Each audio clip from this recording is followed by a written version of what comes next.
أكبر. لا إله إلا الله. الله أكبر. الله أكبر.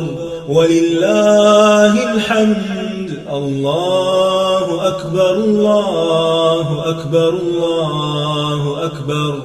لا إله إلا الله. الله أكبر. الله أكبر. ولله الحمد. الله أكبر. الله أكبر. الله أكبر. لا إله إلا الله. الله أكبر. الله أكبر. السلام علیکم ورحمۃ اللہ وبرکاتہ.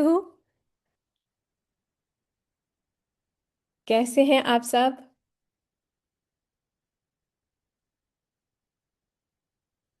مجھے آپ لوگوں کو میری آواز آ رہی ہے؟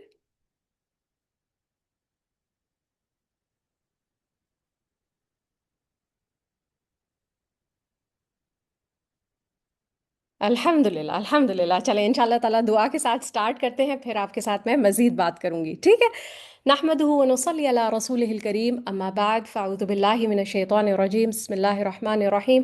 رب اشرح لی صدری ویسر لی امری واحلل عقدۃ من لسانی یفقہوا قولی. ربنا زدنا علما اللہم فقہنا فی الدین، آمین یا رب العالمین. الحمد للہ. آج ایک اور نئی رات، ایک اور لیلۃ القدر میں اللہ سبحانہ تعالیٰ نے ہمیں ایک ساتھ مل بیٹھ کر کچھ سیکھنے کا موقع دیا ہے. تو یہ بتائیں کہ آپ لوگوں نے شاور لے لیا ہے اور آپ لوگ فریش ہو گئے ہیں، خوشبو لگا کے ریڈی ہیں قیام اللیل کے لیے، دعاؤں کے لیے؟ ریڈی ہیں؟ الحمد للہ الحمد للہ.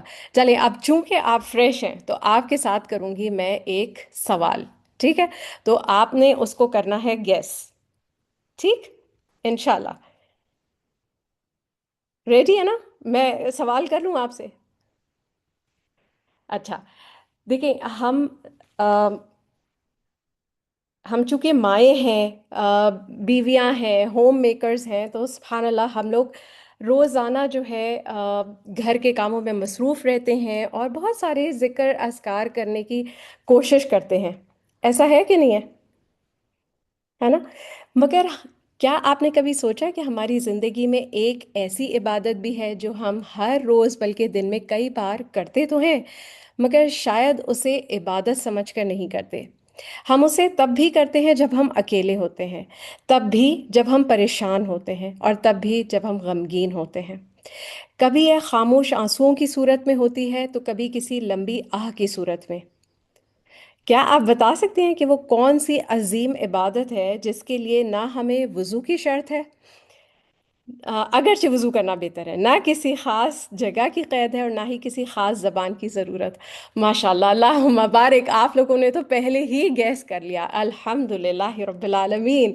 آپ سب کے جواب جو ہے نا وہ بالکل ٹھیک ہیں، الحمد للہ. اور آپ دیکھیں، دعا مومن کا ہتھیار ہوتی ہے، رائٹ، جس کے ذریعے وہ اپنے اوپر آنے والی آفتوں، مصیبتوں اور پریشانیوں سے نجات پاتا ہے. اور پھر دعا کا تعلق جو ہے وہ رمضان سے بہت زیادہ ہے. تو اسی کی مناسبت سے آج ہم انشاءاللہ دعا کی اہمیت، فضیلت اور کچھ آداب پڑھیں گے. اوبویسلی ہمیں بہت ساری چیزیں پہلے سے پتہ ہیں، مگر ایک ریفریش ہو جائیں گے ریمائنڈرز کے طور پہ، جس سے نہ صرف دعا کرنے کا ہمارے اندر جذبہ پیدا ہوگا بلکہ سلیقہ بھی پیدا ہوگا انشاءاللہ. تو قرآن مجید میں اور احادیث رسول صلی اللہ علیہ وسلم میں بے شمار مقامات پر دعا کی اہمیت اور فضیلت بیان ہوئی ہے. تو اللہ سبحانہ تعالیٰ نے خود انسانوں کو دعا مانگنے کی ترغیب دی ہے. آپ سب کو وہ دعا آیت یاد ہوگی، آئی ایم شیور، ہے نا؟ کہ اللہ سبحانہ تعالیٰ نے سورہ غافر میں فرمایا وَقَالَ رَبُّكُمُ ادْعُونِي أَسْتَجِبْ لَكُمْ، اور تیرے رب نے کہا کہ مجھ سے دعا کرتے رہو، میں تمہاری دعاؤں کو قبول کروں گا. اچھا یہ بتائیں کہ دعا کا مطلب کیا ہے؟ ایک تو لغوی معنی ہوتا ہے، رائٹ، اور ایک شرعی اصطلاح میں یعنی اسلام میں کیا کہتے ہیں، دینی لحاظ سے کیا مطلب ہے؟ کیا خیال ہے آپ کو؟ پکار، بارک اللہ فیک سسٹر فاطمہ. سسٹر علما بالکل ٹھیک ہے. پکار یہ ہے ہمارا لغوی معنی، ٹھیک ہے، ڈکشنری کا جو مطلب ہوتا ہے. ٹو آسک سم تھنگ، ماشاء اللہ، بارک اللہ فیک سسٹر سبین، بالکل ٹھیک ہے، الحمد للہ. تو شریعت میں دعا کا مطلب ہے نہایت عاجزی اور انکساری کے ساتھ اپنی حاجت اللہ کے سامنے پیش کرنا اور اسی سے مدد طلب کرنا. ماشاء اللہ، اللہ مبارک، آپ سب کے جواب جو ہے نا وہ بالکل ٹھیک ہیں، الحمد للہ. اچھا جی، اب ہم پڑھیں گے تھوڑا سا نا دعا کی اہمیت کے بارے میں. اور اتنی خوبصورت خوبصورت احادیث ہیں کہ جس سے نا لٹرلی انشاءاللہ ہمارا ایمان بڑھے گا. سب سے پہلے تو جب میں نے آپ سے کہا تھا عبادت کا کہ دعا جو ہے وہ عبادت ہے، تو کیا اس کی کوئی دلیل ہے ہمارے پاس، یا صرف یہ ایک سیئنگ ہے؟ آپ کا کیا خیال ہے؟ گیس کر سکتے ہیں؟ حدیث ہے یا سیئنگ ہے؟ کسی کا قول ہے؟ حدیث ہے، بارک اللہ فیک، الحمد للہ، بالکل ٹھیک ہے.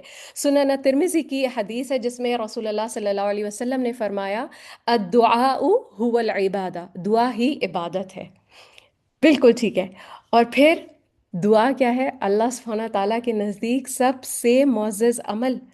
رسول اللہ صلی اللہ علیہ وسلم نے فرمایا کہ اللہ کے نزدیک دعا سے بڑھ کر معزز اور عزت والا کوئی عمل نہیں ہے. آپ دیکھیں، ہم پورے رمضان میں کوشش کریں کہ ہم اللہ سبحانہ تعالیٰ کو خوش کرنے والے، راضی کرنے والے کام کر سکیں، رائٹ؟ تو اب جب ہم عبادت کریں گے نا تو ہم نے یہ نیت کرنی ہے اور یہ سوچنا ہے کہ یہ اللہ سبحانہ تعالیٰ کا بہت پسندیدہ عمل ہے، معزز عمل ہے. ٹھیک ہے نا؟ انشاءاللہ، انشاءاللہ. اچھا جی، اب آتے ہیں دعا کی فضیلت. دعا کرتی کیا کیا ہے؟ ٹھیک ہے. ہم ایکچولی کچھ عبادتیں ہوتی ہیں نا جن کو ہم روٹین میں کرتے ہیں، مگر ہم اس طرح سے اس کو فیل نہیں کر پاتے کہ کتنا پاورفل ٹول ہے نا؟ آپ ایگری کریں گے نا؟ میں جب پڑھ رہی تھی نا تو سبحان اللہ بہت ساری چیزیں نا میری ریفریش ہوئیں، الحمد للہ.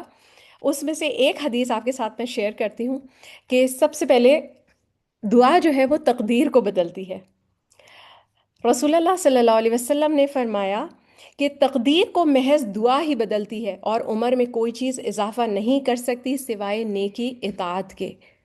اب آپ بتائیں کہ لیلۃ القدر ہے، ہماری تقدیر کے فیصلے ہو رہے ہیں، تو ہم دعا کر کے تقدیر کو بدل سکتے ہیں، رائٹ؟ بالکل، دعا make impossible things to happen. ماشاء اللہ، beautiful sing sister Sabeen, exactly. ٹھیک ہے نا؟ اچھا یہ بتائیں کون کون سے فیصلے ہوتے ہیں تقدیر کے؟ کون کون سے؟ ایک تو رزق کا ہوتا ہے، بارک اللہ فیک، بالکل. موت اور زندگی کا، بالکل، عمر کا ہوتا ہے، ٹھیک ہے، بالکل. حج کا ہوتا ہے کہ کون اگلے سال حج کرے گا. پھر مصیبت اور خوشحالی کا، ٹھیک ہے. تو ہم نے انشاءاللہ کو یہ نیت کر کے کرنی ہے کہ یا اللہ اگر میری تقدیر میں کوئی ایسی چیز ہے جو مجھے پسند نہیں یا جو تکلیف دے، یا اللہ اسے آسانی میں بدل دے. ٹھیک ہے نا؟ انشاءاللہ. اچھا جی، نیکسٹ، دعا سے رحمت کے دروازے کھل جاتے ہیں. نبی کریم صلی اللہ علیہ وسلم نے فرمایا کہ جس شخص کے لیے دعا کا دروازہ کھل گیا اس کے لیے رحمت کے دروازے کھل گئے. یعنی اگر ہم دعا کر رہے ہیں نا تو یہ بھی اللہ سبحانہ تعالیٰ کی طرف سے بہت بڑی توفیق ہے کہ ہمارے لیے وہ رحمت کے دروازے کھول دیتے ہیں. اور پھر آگے کا حصہ بڑے غور سے سننا ہے ہم نے، ٹھیک ہے، کہ اللہ تعالیٰ سے جتنی بھی چیزوں کا سوال ہوتا ہے ان میں سے اللہ کو سب سے زیادہ پسند یہ ہے کہ اس سے عافیت کا سوال کیا جائے. ٹھیک ہے، آپ سب کو عافیت کا مطلب پتہ ہے، رائٹ؟ تو بالکل، اللہم انی اسألک العافیت فی الدنیا والآخرہ، آمین یا رب العالمین. اچھا جی، اور کیا کرتی ہے دعا؟ آفات سے نفع ہوتا ہے. نبی کریم صلی اللہ علیہ وسلم نے فرمایا کہ بے شک دعا ایسی آفات کو جو نازل ہو چکی ہیں اور ایسی جو ابھی نازل نہیں ہوئی سب کے لیے فائدے بخش ہے. اس کے لیے، اسی لیے اللہ کے بندو دعا کو لازم پکڑو.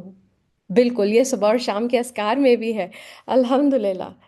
پھر اللہ سبحانہ تعالیٰ بہت حیا والے ہیں، ٹھیک ہے، تو رسول اللہ صلی اللہ علیہ وسلم نے فرمایا یقیناً تیرا رب بہت حیا والا اور کرم والا ہے، جب اس کا بندہ اس کی طرف دعا کے لیے اپنے دونوں ہاتھ اٹھاتا ہے تو وہ اپنے بندے سے شرم محسوس کرتا ہے کہ اس کے ہاتھوں کو خالی واپس لوٹائے، سبحان اللہ۔ تو اب نا بہت انشاءاللہ ایک کنوکشن کے ساتھ دعا ہونی چاہیے، کیا خیال ہے نا؟ انشاءاللہ۔ اچھا جی، اب آتے ہیں ماہ رمضان اور دعا کی اہمیت۔ اب حدیث میں ہے، اور یہ آئی ایم شور ہم سب نے یہ حدیث بہت دفعہ پڑھی ہے، کہ تین دعا رسول اللہ صلی اللہ علیہ وسلم نے فرمایا کہ تین دعائیں ایسی ہیں جو ضرور قبول ہوتی ہیں، ان میں کوئی شک نہیں: مظلوم کی دعا، روزے دار کی دعا، اور مسافر کی دعا۔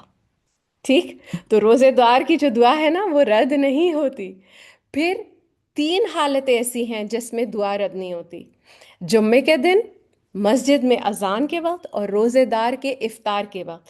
یعنی رمضان میں افطار کے وقت دعا کرنے کی خاص فضیلت ہے۔ اچھا، اگر اگر ہم سے افطار کے ٹائم پہ مس ہو جائے دعا کرنا، ٹھیک ہے، بیٹھ بیٹھ کے ایک سکون سے کرنی، تو کیا ہم مس آؤٹ کریں گے؟ نہیں، ہم مس آؤٹ نہیں کریں گے پھر بھی، کیونکہ اللہ کے رسول صلی اللہ علیہ وسلم نے فرمایا کہ بلا شبہ اللہ تعالیٰ رمضان میں ہر دن اور ہر رات میں بہت سے لوگوں کو جہنم سے آزاد کرتا ہے، اور ہر مسلمان کی ایک دعا ضرور قبول ہوتی ہے۔ تو یعنی وہ جو ہم کہتے ہیں نا کہ رمضان جو ہے وہ رحمتوں اور برکتوں کا مہینہ ہے، تو اس وجہ سے کہ کوئی بھی شخص محروم نہیں رہتا، سبحان اللہ، اس میں۔ ٹھیک ہے، اچھا جی، آگے بڑھتے ہیں۔ اب اتنی ساری چیزیں ہم نے پڑھ لی ہیں الحمدللہ، تو دل کر رہا ہے کہ مصلی بچھا کے نا اور بالکل کنسنٹریشن کے ساتھ اللہ سے دعا مانگے۔ آپ کا دل کر رہا ہے؟ میرا بہت دل کر رہا ہے، مگر دعا سے پہلے کیا کرنا ہے ہم نے؟ انشاءاللہ تھوڑے سے ہم مسنون آداب کچھ دیکھتے ہیں کہ رسول اللہ صلی اللہ علیہ وسلم کس طرح دعا کرتے تھے، ٹھیک ہے، تاکہ ہماری دعا قبول ہو انشاءاللہ۔ اچھا، سب سے پہلے ہمیں اخلاص نیت کے ساتھ دعا کرنی ہے کہ ہم اللہ سبحانہ تعالیٰ سے مانگ رہے ہیں جو مالک ہے، جو قادر ہے، جو صرف وہی ذات ہے جو دینے والا ہے، کوئی اور کچھ بھی نہیں دے سکتا اگر اللہ سبحانہ تعالیٰ نہ چاہے تو۔ ٹھیک، اس کے بعد وضو کرنا، ٹھیک، پھر وضو کے بعد قبلہ رخ ہونا، ٹھیک ہے، یہ سب سنت سے ثابت ہے۔ اس کے بعد دعا کرنے سے پہلے اللہ سبحانہ تعالیٰ کی حمد و ثنا کرنا، اور اس کے بعد درود شریف پڑھنا، جیسا کہ عمر رضی اللہ تعالیٰ عنہ نے فرمایا سنن ترمذی میں کہ یقیناً دعا آسمان و زمین کے درمیان ٹھہری رہتی ہے، اس میں سے کچھ بھی حصہ اوپر نہیں چڑھتا جب تک کہ تم نبی صلی اللہ علیہ وسلم پر درود نہ پڑھ لو۔ پھر آپ نے ہم میں سے ہر ایک نے ایک چیز ایکسپیرینس کی ہوگی کہ سبحان اللہ کچھ دعائیں ہمیں لگتا ہے کہ قبول نہیں ہو رہی، ایسے ایکسپیرینس کیا ہے نا؟ تو اس کی کیا وجہ ہوتی ہے؟ کوئی چیز ہوتی ہے، کوئی آبسٹیکل ہوتی ہے، کوئی رکاوٹ ہوتی ہے کہ جو دعا کی قبولیت میں رکاوٹ بنتی ہے؟ ہمارے گناہ، بارک اللہ فیک، ایگزیکٹلی۔ تو ہم نے دعا کے بعد اللہ پہ حمد و ثنا بھیجنے کے بعد، درود کے بعد نا اپنے گناہوں کا اعتراف کرنا ہے، اپنے لیے بخشش کی دعا کرنی ہے، اور پھر اس کے بعد ہم نے کس سیکوینس سے دعا کرنی ہے؟ بالکل، بعض دفعہ غفلت بھی ہوتی ہے، ایگزیکٹلی، وہ بھی ہم پڑھیں گے۔ سب سے پہلے اپنے لیے، بارک اللہ فیک، پھر والدین کے لیے، پھر تمام مسلمانوں کے لیے۔ ایگزیکٹلی، اچھا، اس کی کوئی دلیل ہے نا ہمارے پاس؟ ہم ہر نماز میں پڑھتے ہیں ابراہیم علیہ السلام کی دعا: ربنا اغفر لی ولوالدی وللمؤمنین یوم یقوم الحساب۔ اچھا، اس کے بعد جو آپ نے شیئر کیا تھا کہ ادب اور تواضع کے ساتھ گڑ گڑا کے اور چپ کے دعا کرنا، ٹھیک ہے۔ پھر سب سے امپورٹنٹ چیز کہ ہمیں اس بات کا یقین کامل ہو کہ ہم جس رب سے مانگ رہے ہیں نا وہ ضرور ہماری دعا سنیں گے اور دعا کو قبول بھی کریں گے، کیونکہ رسول اللہ صلی اللہ علیہ وسلم نے فرمایا کہ اللہ سے اس طرح دعا کرو کہ تمہیں اس کی قبولیت کا یقین ہو، اور جان لو یقیناً اللہ تعالیٰ غافل اور لاپرواہ دلوں کی دعا قبول نہیں فرماتا۔ اچھا یہ بتائیں کہ اب میں کوئی دعا کر رہی ہوں تو میں کتنی دفعہ کروں؟ ایک دعا میں مانگ رہی ہوں ایک وقت میں، ٹھیک ہے، ایک وقت میں اگر میں کسی چیز کا سوال کر رہی ہوں تو کتنی دفعہ کروں؟ ماشاء اللہ سسٹر عائشہ بالکل ٹھیک ہے، بارک اللہ فیکم، ایگزیکٹلی۔ اس کی بھی ہمیں دلیل حدیث سے ملتی ہے کہ رسول اللہ صلی اللہ علیہ وسلم نے فرمایا کہ تم میں سے جب کوئی دعا کرے تو اللہ سے بتکرار سوال کرے، کیونکہ وہ اپنے رب سے مانگ رہا ہے۔ ٹھیک، اچھا، پھر دوران دعا جو ہے وہ رونا مسنون عمل ہے۔ پھر اچھا ہم کس چیز کا واسطہ دے سکتے ہیں اگر ہم دعا کر رہے ہیں تو؟ کسی چیز کا واسطہ دے سکتے ہیں ہم اپنی نیکی کا، بارک اللہ فیک، اور اللہ کے نام، ماشاء اللہ بارک اللہ فیک sister Naheed, exactly sister Safiya, آپ سب کے جواب بالکل ٹھیک ہے، الحمد للہ الحمد للہ۔ چلیں جی، اب آ جائیں کہ مجھے یہ بتائیں کہ دعا کی قبولیت کے خاص وقت اور خاص مقامات، اب جتنے آپ کو پتہ ہے اتنے آپ شیئر کیجئے، پھر میں آپ کے ساتھ شیئر کرتی ہوں، ٹھیک ہے، جو میں نے لکھے ہوئے ہیں۔ سحری کا وقت، بارک اللہ فیک، بارش کا وقت، سجدے میں، تہجد میں، بارک اللہ فیک، اذان اور اقامت کے درمیان، قرآن مجید کے بعد، فرض نماز کے بعد، افطار کے بعد، تہجد کے وقت، سفر میں، ٹھیک ہے، ٹھیک ہے، جو ریپیٹ ہو رہے ہیں وہ پھر میں بار بار نہیں کروں گی، ٹھیک ہے، سحری میں، افطاری میں، ٹھیک ہے، بالکل ٹھیک ہے، فرض نماز کے دوران، سجدے میں، زمزم پیتے وقت، ٹھیک ہے، پھر جمعے کے دن ایک خاص گھڑی ہوتی ہے نا جس پر اللہ سبحانہ تعالیٰ ہماری دعاؤں کو قبول فرماتے ہیں، رائٹ، بالکل عصر کے وقت سے مغرب تک کا ایک ٹائم ہوتا ہے، اس میں ایک گھڑی ہوتی ہے، ایگزیکٹلی لاسٹ آور جو ہوتا ہے، ٹھیک ہے، پھر زمزم پیتے ہوئے، سسٹر حفصہ یہ ہمیں اسپیسیفکلی ہمیں اس کے بارے میں ہمیں کوئی حدیث نہیں ملتی، ٹھیک ہے نا، بالکل اذان اور اقامت کے درمیان ملتا ہے، بالکل سورہ بقرہ کی آخری دو آیات پڑھنے کے بعد جو ہے وہ جو دعا کی جاتی ہے وہ قبول کرتے ہیں، بالکل ڈیورنگ سکنس، بیمار جو ہے وہ دوسروں کے لیے بھی دعا کرے تو وہ بھی قبولیت کا باعث بنتی ہے، پھر عرفہ کا دن جو ہے، ٹھیک ہے، اور پھر مقام ملتزم جس کو بہت ہی ریئر، کسی کو بہت کم لوگ ہیں جن کو وہ چانس ملتا ہے کہ ملتزم پکڑ کے جو دعا کرتے ہیں، پھر فرشتے اگر ہم کسی اور کے لیے دعا کریں تو فرشتے اس پر آمین کہتے ہیں اور کہتے ہیں تمہیں بھی اسی طرح عطا ہو، ما- ٹھیک ہے، ماشاء اللہ بارک اللہ فیک سسٹر زارا، مظلوم کی دعا، بالکل جو ظلم کا شکار ہوا ہوا ہے، بارک اللہ فیک، ماشاء اللہ الحمد للہ، آپ لوگ تو ماشاء اللہ بہت ہی اسمارٹ ہیں بھائی، ماشاء اللہ بارک اللہ فیکم۔ اچھا جی اب مجھے بتائیں، میرے بالکل رات کو سوتے وقت آنکھ کھل جائے تو دعا پڑھیں تو اس کے لیے بھی دعا قبول ہوتی ہے، بالکل والد کی دعا، ماشاء اللہ۔ اچھا جی، اب ایک چھوٹی سی سچویشن ہے کہ میں ایک سال سے دعا کر رہی ہوں، ٹھیک ہے، ایک اسپیسیفک دعا کر رہی ہوں اور وہ میری دعا پوری نہیں ہو رہی، اب مجھے کیا کرنا چاہیے؟ کیا خیال ہے آپ کا؟ کیا کروں میں؟ دعا چھوڑ دوں؟ مگر میرا دل نہیں کر رہا نا، میں تھوڑی مایوس ہو رہی ہوں۔ استغفار اینڈ کنٹینیو، ماشاء اللہ بارک اللہ فیکم۔ اچھا اس بارے میں بھی ہمیں حدیث ملتی ہے، ہمیں رسول اللہ صلی اللہ علیہ وسلم نے فرمایا کہ بندے کی دعا تب تک قبول ہوتی ہے جب تک وہ جلد بازی نہ کرے، اور یہ نہ کہے کہ میں نے بہت دعا کی مگر قبول نہیں ہوئی، اور پھر اکتا کر دعا چھوڑ دے، بالکل، تو صبر کرنا ہے، قناعت کرنی ہے، استغفار کرنے ہے، مگر دعا کرنا نہیں چھوڑنی، ٹھیک ہے، کیونکہ ہمیں دعا کی قبولیت کا وقت نہیں پتا، ٹھیک ہے نا۔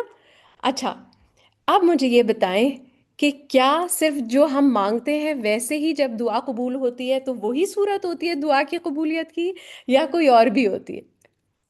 میں نے جواب لکھ دیا ہے، بالکل دعا کی قبولیت کی تین صورتیں ہیں، بالکل ماشاء اللہ بارک اللہ فیکم، بالکل۔ اچھا اب ہمیں اگین ہم دلیل پہ جائیں گے، ٹھیک ہے نا، کہ نبی کریم صلی اللہ علیہ وسلم نے کیا فرمایا ہے اس بارے میں، کہ جو بھی مسلمان ایسی دعا کرے جس میں کوئی گناہ کی بات نہ ہو، ٹھیک ہے، یا قطع رحمی نہ ہو، یعنی رشتہ توڑنے والی بات نہ ہو، تو اللہ سبحانہ تعالیٰ اسے تین چیزوں میں سے ایک ضرور عطا فرماتے ہیں. یا تو اس کی دعا دنیا میں ہی جلد قبول کر لی جاتی ہے، یعنی جو وہ مانگتا ہے ایگزیکٹ وہی مل جاتا ہے، یا اسے اس کے لیے آخرت میں ذخیرہ کر دیا جاتا ہے، یا اس جیسی کوئی برائی یا مصیبت اس سے ٹال دی جاتی ہے. تو صحابہ کرام رضی اللہ عنہم نے عرض کیا کہ تب تو ہم بکثرت دعا کریں گے. تو آپ صلی اللہ علیہ وسلم نے فرمایا اللہ اکبر، اللہ اس سے بھی زیادہ دینے والا ہے. ٹھیک ہے، بالکل. تو مستقل اللہ سبحانہ تعالیٰ سے مانگتے رہنا ہے، کیونکہ ہم کبھی بھی لوزر نہیں ہوں گے دعا کرنے کے بعد. ٹھیک ہے نا، کچھ بھی ہمارا نقصان نہیں ہوگا، ہم کچھ لوز نہیں کریں گے بلکہ ہم گین ہی کریں گے، ہمیں فائدہ ہی فائدہ ہوگا انشاءاللہ. انشاءاللہ. اچھا جی، اب مجھے یہ بتائیں کہ کیا آپ کو وہ حدیث کوئی چیز ایسی پتہ ہے جو دعا کی قبولیت کی یقینی چابی ہو؟ کوئی ایسی چیز کہ میں کروں تو فوراً میری دعا ضرور قبول ہوگی، اور حدیث سے وہ چیز ثابت ہو. ٹھیک ہے نا. ہم علم طالب علم ہے نا، تو ہمارے پاس ہر چیز کا وہ ہونا چاہیے، دلیل ہونی چاہیے. صدقہ، تہجد کی دعا، دعا آف پروفٹ یونس. اچھا چلیں، میں آپ کے ساتھ حدیث شیئر کرتی ہوں. آپ آپ صلی اللہ علیہ وسلم نے ایک شخص کو ان کلمات کے ساتھ دعا کرتے سنا: اللہم انی اسألک بأن لک الحمد لا الہ الا انت المنان بدیع السماوات والارض یا ذا الجلال والاکرام یا حی یا قیوم. اے اللہ، میں تجھ سے سوال کرتا ہوں اس وسیلے سے کہ تمام تعریف تیرے ہی لیے ہے، تیرے سوا کوئی معبود نہیں، تو بہت احسان کرنے والا ہے، آسمان اور زمین کو پیدا کرنے والا ہے، اے بزرگی اور انعام والے، اے زندہ اور سب کو سنبھالنے والے. آپ صلی اللہ علیہ وسلم نے فرمایا اس نے اللہ کو اس کے اسم اعظم سے پکارا ہے جس کے ذریعے جب دعا مانگی جائے تو وہ قبول کرتا ہے. یہ سنن نسائی کی حدیث ہے. ٹھیک ہے نا. تو ان ناموں کے ساتھ ہم اللہ سبحانہ تعالیٰ سے دعا کریں گے تو انشاءاللہ اللہ سبحانہ تعالیٰ ہماری دعاؤں کو ضرور سنیں گے. اچھا، اب مجھے یہ بتائیں کہ کیا دعا نہ کرنے کا کوئی نقصان ہے؟ کوئی نقصان ہے؟ کیا نقصان ہے؟ نقصان پتہ ہے؟ بالکل، ماشاء اللہ، بارک اللہ فیکم، الحمد للہ. بالکل، آپ سب کے جواب بالکل ٹھیک ہے. رسول اللہ صلی اللہ علیہ وسلم نے فرمایا کہ یقیناً جو شخص اللہ سے دعا نہیں مانگتا اللہ اس پر ناراض ہوتا ہے. بالکل. تو کبھی بھی دیکھیں شیطان کا کام کیا ہے کہ وہ ہمیں مایوس کرتا ہے. ٹھیک ہے، وہ ہمیں نا امیدی کی طرف لے کے جاتا ہے کہ دعا کرنے کا کوئی فائدہ نہیں ہے، اتنے زمانے سے دعا کر رہی ہوں قبول نہیں ہو رہی. تو بھی ہم نے کوشش کرنی ہے کہ ہم اس کے ٹریپ میں نہ آئیں اور ہم دعائیں مانگتے رہیں انشاءاللہ، تاکہ ہم اللہ سبحانہ تعالیٰ کی ناراضگی کو کیونکہ ہم اللہ کی ناراضگی نہیں سہار سکتے، رائٹ. ہم تو اللہ کو راضی کرنے میں لگے ہوئے نا، پورا رمضان ہماری یہی کوشش تھی، اور مایوسی جو ہے وہ کفر ہے. ٹھیک ہے، بالکل. سسٹر صدف جزاک اللہ خیر. چلے میری پیاری بہنوں، ابھی ہم نے مل کے سیکھا کہ رمضان میں دعا کی کیا اہمیت ہے، اور ہمارا رب کس طرح ہمارے اٹھے ہوئے ہاتھوں کو خالی لوٹانے سے حیا کرتا ہے. لیکن یہ رحمتوں والے دن جنہیں قرآن پاک میں ایام معدودات یعنی گنتی کے چند دن کہا گیا ہے، کتنی تیزی سے ہماری مٹھی سے ریت کی طرح پھسلتے جا رہے ہیں. وقت کی اسی قدر و قیمت کو سمجھنے، اپنی غفلتوں سے بیدار ہونے اور لیلۃ القدر کی حقیقی اہمیت کو اپنے دلوں میں اتارنے کے لیے سسٹر وینش، کیا آپ ہماری رہنمائی کریں گی کہ ہم ان قیمتی لمحوں کو کیسے سمیٹیں اور اس خاص رات میں اپنے رب کو کیسے منائیں؟ السلام علیکم ورحمۃ اللہ وبرکاتہ. اعوذ باللہ من الشیطان الرجیم. یا ایہا الذین آمنوا کتب علیکم الصیام کما کتب علی الذین من قبلکم لعلکم تتقون. ایاما معدودات، گنتی کے چند دن، لمحہ بلمحہ گزرتے ہوئے ایام. صرف ماہ رمضان کے ایام نہیں، یہ ہماری زندگی کے بھی ایام ہیں جو گنے ہوئے ہیں، لیکن کچھ لمحے عام نہیں ہوتے، یہ بخشش کے لمحات ہوا کرتے ہیں۔ کچھ لوگ عام نہیں ہوتے، یہ اللہ کے خاص ہوا کرتے ہیں۔ کچھ الفاظ عام نہیں ہوتے، یہ دل میں اتر جانے والی اللہ کی آیات ہوا کرتے ہیں۔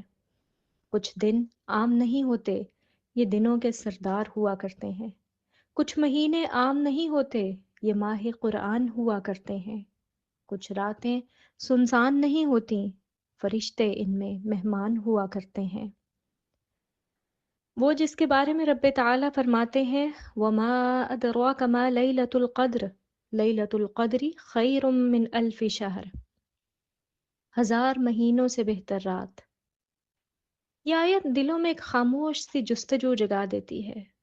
مساجد آباد ہونے لگتی ہیں، تسبیح کے دانے تیزی سے حرکت کرنے لگتے ہیں، مگر ایک سوال دل پر دستک دیتا ہے، کیا ہم صرف ایک رات کی عبادت تلاش کر رہے ہیں؟ اگر اس آیت پر رک کر غور کریں تو معلوم ہوتا ہے گویا اللہ سبحانہ و تعالی ہمیں وقت کی قدر سکھا رہے ہیں۔ انسان کی زندگی جو چند سانسوں کا مجموعہ ہے، اس کا کوئی ایک لمحہ بھی ایسا ہو سکتا ہے جو پوری زندگی کا رخ بدل دے۔ یہی لیلۃ القدر کا پیغام ہے۔ زندگی کا ایک بیدار لمحہ 1000 مہینوں کی غفلت سے بہتر ہے۔ اسی لیے اس رات کی عبادت صرف جاگنا نہیں بلکہ جاگ جانا ہے، غفلت سے جاگ جانا، اپنے گناہوں سے جاگ جانا، خود غرضی سے جاگ جانا۔ یہ رات جاگ کر خود کو پہچاننے کی رات ہے، رب کی محبت کی قدردانی کی رات ہے۔ یہ وہ رات ہے جس کے بارے میں شیخ سعدی فرماتے ہیں اگے شب ہا ہمیں قدر بودی شب قدر بھی قدر بودی، گر سنگ ہمیں لال بدخشاں بودی پس قیمت لال و سنگ یکساں بودی۔ یعنی اگر ہر رات لیلۃ القدر ہوتی تو اس کی کوئی قدر نہ ہوتی، اور اگر ہر پتھر لال ہوتا تو لال اور پتھر برابر ہوتے۔ قدر اور منزلت کی یہ رات دراصل رب کا اپنے بندے کے لیے ایک حسین تحفہ ہے۔ انسان سے اصل مطلوب کیا تھا؟ زندگی بھر کی عبودیت، زندگی بھر کی بندگی، خود سپردگی، ٹوٹل سبمیشن۔ لیکن وہ خالق و مالک خوب جانتا تھا کہ بندہ اس معیار پر پورا نہیں اتر سکے گا، اس لیے قدم قدم پر اس نے بخشش کے بہانے رکھ دیے۔ کبھی عرفہ کا دن، کبھی جمعہ کا دن، کبھی ساعت الاجابہ کی گھڑیاں، اور کبھی سحر اور افطار میں بخشش کے پروانے، کبھی راتوں کے تیسرے پہر میں منادی عام، کوشش تو کرو، قدم تو بڑھاؤ، ہدایت کے طالب تو بنو، بندگی کا اظہار تو کرو۔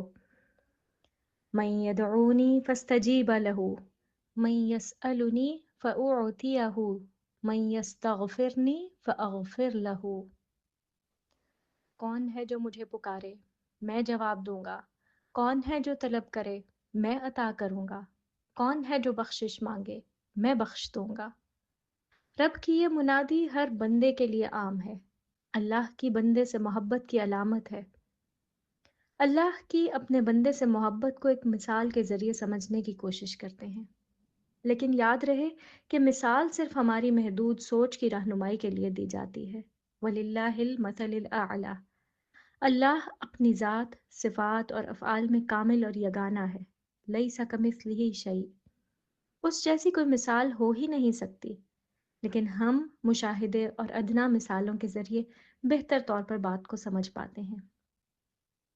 اس کی مثال ایسی ہے جیسے ایک ماں سورج ڈوبنے کے وقت اپنے بچے کے گھر لوٹ آنے کا انتظار کرتی ہے۔ اس کا بچہ ساحل سمندر پر بیٹھا ریت کے گھروندے بنا رہا ہے۔ بچے کو بھی احساس ہے کہ شام ہو رہی ہے اور اسے گھر لوٹنا ہے، مگر پھر بھی اس کا جی وہاں سے اٹھنے کو نہیں چاہ رہا۔ وہ گھروندے بنانے میں بہت دیر سے مگن ہے۔ گھروندے بنانے کا یہ کھیل اسے اس قدر پسند ہے کہ وہ کسی صورت اسے چھوڑ کر جانے کے لیے تیار نہیں، حالانکہ اسے بھی اپنی ماں سے بے حد محبت ہے، پھر بھی ناسمجھ ہے نا، تھوڑی دیر اور کھیلنا چاہتا ہے۔ ماں فکر مند ہے، وہ جانتی ہے کہ کسی بھی لمحے کوئی لہر آگے بڑھ کر اس کے بچے کی ساری محنت کو بہا لے جائے گی، اور اس کا بچہ روتا سسکتا اسے پکارتا ہوا گھر کی طرف بھاگے گا۔ دکھ سے بھری ہوئی ماں ہر روز اسے سمجھاتی ہے کہ بیٹا کھیل کو صرف کھیل سمجھو اور جلدی گھر لوٹ آنے کی فکر کیا کرو۔ بچہ ہر روز یہ بات سنتا ہے اور کہتا ہے کہ کل جلدی گھر لوٹ کر آئے گا، اور گھروندے لہروں میں بہہ جانے پر نہ رونے کا وعدہ بھی کرتا ہے، لیکن اگلے ہی روز ساحل پر پہنچتے ہی سب کچھ بھول بھال کر دوبارہ اسی کھیل میں مگن ہو جاتا ہے۔ ہمارا حال بھی اسی بچے کی طرح ہے۔ ہمارا رب ہمیں ہر روز اسی محبت سے، فکر سے بلاتا ہے۔ ہم ہر روز اس کی پکار کو سن کر بھی انجانے بن جاتے ہیں اور ریت کے گھروندے بنانے میں مصروف رہتے ہیں۔ رب ذوالجلال بار بار یاد دہانی کرواتا ہے کہ اس کا بندہ بھول نہ جائے۔ ذالکم اللہ ربکم، یہ ہے تمہارا رب اللہ، خالق کل شیء، ہر شے کا خالق، لا الہ الا ہو، اس کے سوا کوئی معبود نہیں۔ فَأَنَّا تُؤْفَكُونَ، پھر تم کہاں پھرے جا رہے ہو؟ فَأَيْنَ تَذْهَبُونَ، کدھر کو جا رہے ہو؟ پورا سال ہر رات ہم کان لپیٹ کر بے خبر غفلت میں پڑے رہتے ہیں، تو اللہ سبحانہ و تعالی ہم نااہلوں کو ایک اور نادر موقع فراہم کرتا ہے۔ سال میں ایک رات، جس رات آسمانوں کے دروازے کھلے تھے آج بھی کھلتے ہیں، فرشتوں کا نزول آج بھی صف در صف ہوتا ہے، رحمت الہی کا سمندر آج بھی معجزن ہے، رب جود و سخا آج بھی آسمان دنیا پر جلوہ افروز ہو کر مائل بکرم ہے۔ بس ایک قدم اس کی طرف بڑھانے کی دیر ہے، راہ پہ ڈالنا اس کا کام ہے، ایک بار پلٹنے کی دیر ہے، تھام لینا رب کا کام ہے۔ اس رات کے سکوت میں دل سے نکلی ہوئی ایک صدا، زبان سے نکلی ہوئی ایک دعا، آنکھ سے بہتا ہوا ایک آنسو، ندامت کا ایک سجدہ عرش الہی پر دستک دینے کے لیے کافی ہے۔ یہ رات ہمیں یاد دلاتی ہے کہ انسان کی تقدیر پتھر پہ لکھی ہوئی نہیں ہے، ایک پکار اور ایک سسکی اس کا رخ بدل سکتی ہے۔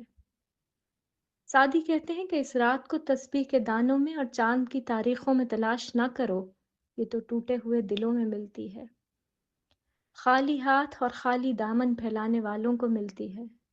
قدر والی رات صرف قدر کرنے والوں کو ملتی ہے، کیونکہ یہ کوئی عام رات نہیں، یہ فرشتوں کے نزول کی رات ہے، اور فرشتے خالی ہاتھ نہیں اترا کرتے، وہ فیصلے لے کر آتے ہیں، دعاؤں کی قبولیت کے فیصلے، رزق کے فیصلے، تقدیر کے فیصلے، زندگی کے فیصلے، معافی کے فیصلے۔